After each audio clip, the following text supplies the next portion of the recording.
അമ്പലപ്പുഴി ഉണ്ണിക്കണ്ണനോടു നീ എന്തു പരിഭവം മെല്ലയോതി വന്നു.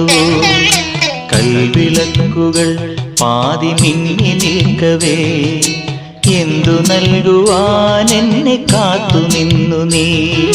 തൃപ്രസാദവും മൗന ചുംബനങ്ങളും പങ്കുവയ്ക്കുവാനോടി വന്നതാണു ഞാൻ.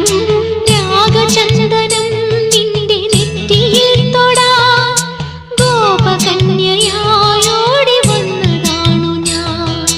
അമ്പലപ്പുഴി ഉണ്ണിക്കണ്ണനോടു നീ എന്തു പരിഭവം മെല്ലയോതി വന്നു.